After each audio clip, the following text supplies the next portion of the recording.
Kumusta mga kababayan, mga kaibigan, at mga ka-TH? Welcome back again. So, mag-uusap tayo tungkol sa mga treasure. Siguro maraming nagtatanong dyan, bakit puro treasure na lang ang pinag-uusapan? Yung mga iba naman nating ka-TH, puro bato at saka puro mga sign ng na pag-uusapan. So, ito naman ay pag-uusapan natin yung mga kakaibang topic na napakahalaga. Ang pakay po natin dito ay para ma-recover yung mga kayamanan na itinago ng mga Hapon dito sa ating bansa.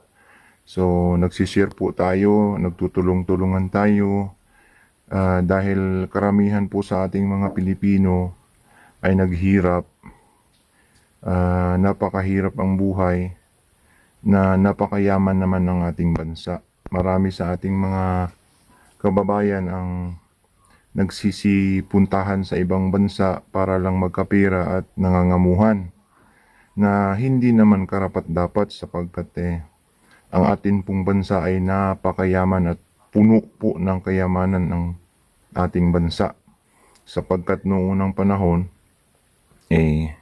yung ikalawang digmaan ay nagdala po dito ng kayamanan ang mga Hapon. Nilot po nila ang buong Asya at natrap po sila dito at wala silang ibang choice para ibaon ng kayamanan nila na nalot. Maraming nagsasabi, wala na yun kasi na kuha na ng mga Marcoses nung panahon ng Presidenteng Marcos. Pero lingid po sa ating kaalaman ay napakarami po ang dala ng mga Hapones. Hindi po mabibilang halos ang kanilang dala, barko-barko. So kung sinabi nating barko-barko, napakadami po yun. Isa lang ang nakuha ng ating Pangulong Marcos noong unang panahon, 1% lang po yun sa nadala ng mga Hapon. Madami pong nakakakuha sa Mindanao, maraming nakakakuha dito sa Visayas, pati dito sa Luzon, madami mga politicians. Nakakakuha sila dahil sila ang may authority na magsira o mag-project sa mga area na kung saan ay government property. So, ang mga ordinaryong tao kasi na posibleng nalaman nila yung mga treasure sites pero hindi nila pwedeng pakialaman sapagkat pagmamayari po ng ating gobyerno. So yun po ang naging dahilan kung bakit mahirap i-recover ang maraming treasure. So, anong topic natin ngayon? Anong pag-uusapan natin ngayon? Ang pag-uusapan natin naman ngayon ay ang mga lumang parks, historical parks, yung mga old historical parks. Magbabahagi naman tayo ng kaalaman ukol dito sa old historical parks, yung mga pasyalan, mga parks na luma na kung saan ay nasa madaming tao, naglagay din po ng mga kayamanan ng mga Hapones o Japanese. May mga example na po ng mga nakakuha ng mga treasure sa mga old parks. Mga government engineers, mga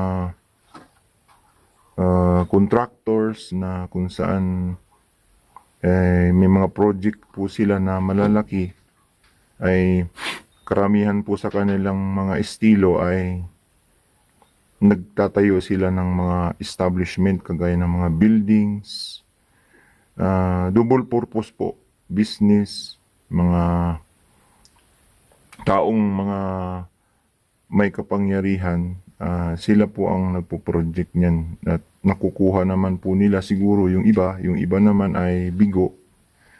So, topic natin ay sa mga old park. Yung mga old park, ay nagbaon ang mga Hapones ng kayamanan. Bakit sila nagbaon sa old parks, historical parks? Dahil ang mga historical parks ay karaniwang hindi ito pwedeng sirain sapagkat ay historical parks po ito at ito ay may history sa ating bansa at hindi ito kailangang sirain, hindi pwedeng sirain dahil may historical value po ang pagkagawa ng mga parks na yan. So, ang mga Hapon ay nag-isip din at saka nag-design ng mga secret sa mga old historical parks, mga rebulto ng mga ng mga bayani.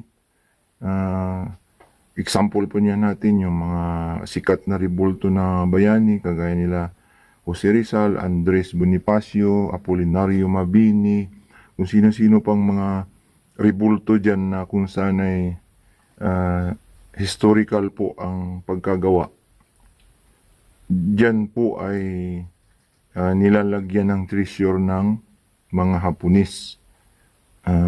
Karaniwang nilalagay nila ay hindi po nakabaon.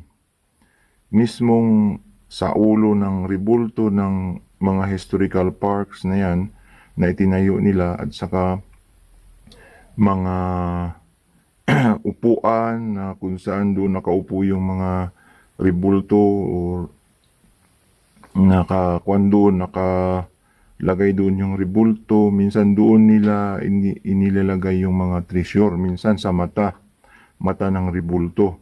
Minsan diamante yung mata ng rebulto.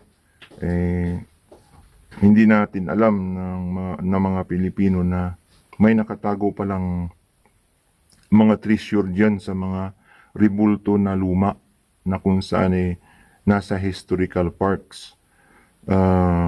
Ano-ano pa ang mga nilalagyan dyan sa historical parks? Madami. Yung mga daanan, hagdanan na hindi pwedeng sirain sapagkat yung hagdanan na yan dinadaanan ng tao at saka may history yung pagkagawa kagaya ng gawa ni Juan Luna, yung mga sinaunang mga tao noon, gawa nila yung mga yun, hindi nila pwedeng burahin yun sapagkat mayroong value yung pagkagawa nun, history. Yan po ang maibabahagi natin yung historical parks. Marami po ang mga taong nakarecover na ng mga ganyan sa may mga historical parks. Minsan ang mga nakarecover dyan yung may mga mga naiwan doon ng mga ang tawag doon, acetylene, nilalagyan nila ng acetylene yung mga giveaways doon. Minsan nilalagay lang doon sa gilid ng parks. So, hindi masyadong nakabaon. Minsan hanggang tuhod lang nandoon na yung nakalagay lang doon yung treasure sa gilid ng dinadaanan ng tubig sa may creek. Kaya maraming nakakakuha ng mga project engineer na siyempre hindi na lang din sinasabi sapagkat private na yun at saka sikreto nila yun for their safety, kumbaga.